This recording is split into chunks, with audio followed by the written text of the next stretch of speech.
Once this city was full of life. Children running, markets bustling, people laughing without a care. We were on regular patrol. My unit, 8 men who had walked these streets together for 3 years. We knew every corner, every merchant who would offer us bread, every dog that would bark at us, and everyone that wouldn't.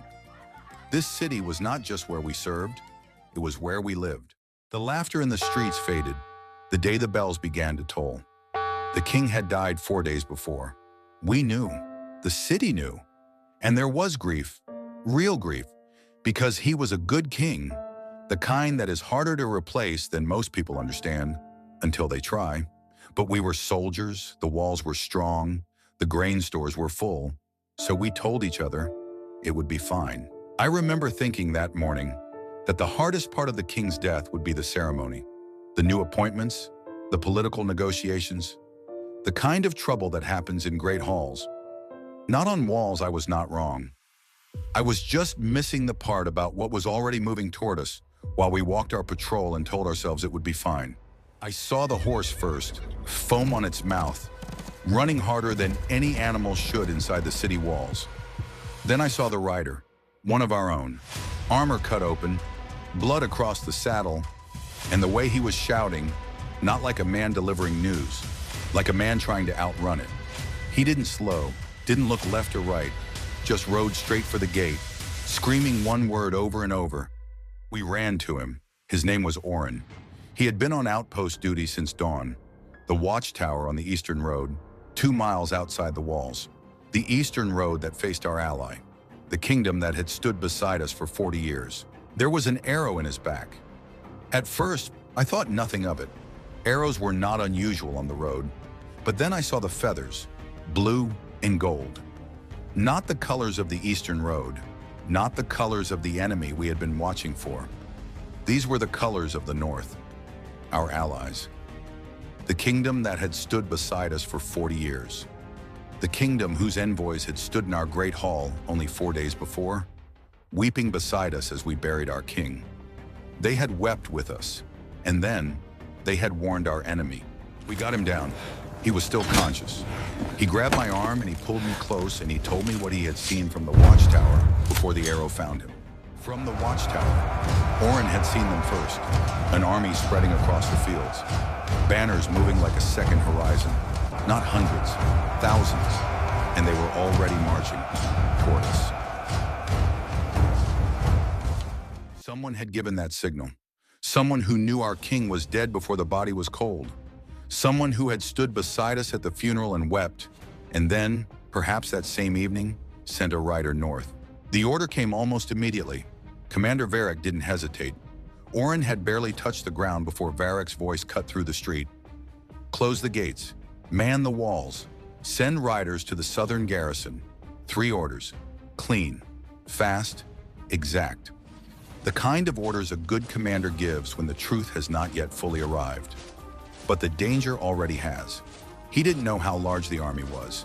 He didn't know how close they were. But he knew this much. When the storm is still on the horizon, you do not wait for it to reach the walls. We had 6 hours between the closing of the gates and the first blow of the ram. 6 hours to prepare for what was already inevitable. And I want to say we used those hours well. I want to say there was a speech, or a plan, or some moment of shared resolve that made us feel equal to what was coming.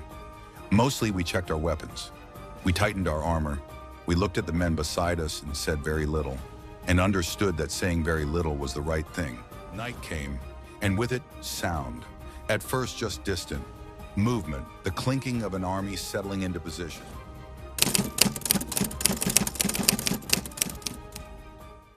So here we are, the moment I told you about.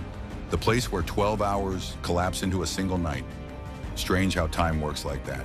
A king dies, an ally betrays. A soldier runs 2 miles with an arrow in his back just to reach the gate in time, and the walls of a city that stood unbroken for a century begin to shake before dawn. And somewhere in the middle of all that noise, somewhere between the orders and the fear, a knight makes a decision.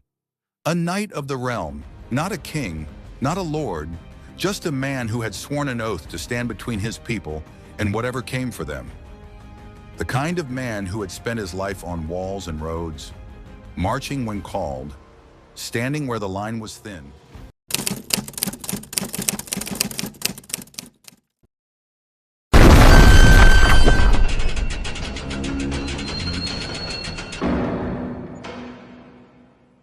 When the gate finally gave way, chaos poured through the breach. Our knight commander did not hesitate. With a fierce war cry, he led the charge straight into the waiting enemy with flag in his hand. Within seconds, the distance between the armies vanished, and the battlefield erupted as thousands of warriors clashed in a savage and relentless fight. Both armies met in fierce battle. Our cavalry met theirs head-on, thundering across the field like a storm unleashed. Against 3 of their soldiers, one of ours stood his ground, unyielding, unafraid. Steel clashed against steel, horses screamed, and the battlefield roared to life. War cries rose from every side, deafening and relentless, as the 2 forces collided in a brutal fight for survival. Dust and smoke swallowed the battlefield. We had been fighting for more than 3 hours. I cut through enemy soldiers who came at me, desperately trying to hold back their numbers. Soon I found myself locked in combat with their squad leader. My arms were heavy with exhaustion, and he could see it, across the battlefield, through the dust and chaos. I saw our commander fighting their commander. I knew I had to reach him. My opponent began taunting me, mocking my fatigue, and in doing so, he made a grave mistake. In that brief moment of arrogance, I struck. My blade pierced his chest before he even realized what had happened. He never stood a chance. As his body collapsed to the ground, I didn't wait. I ran across the battlefield toward my commander, who was already gravely wounded.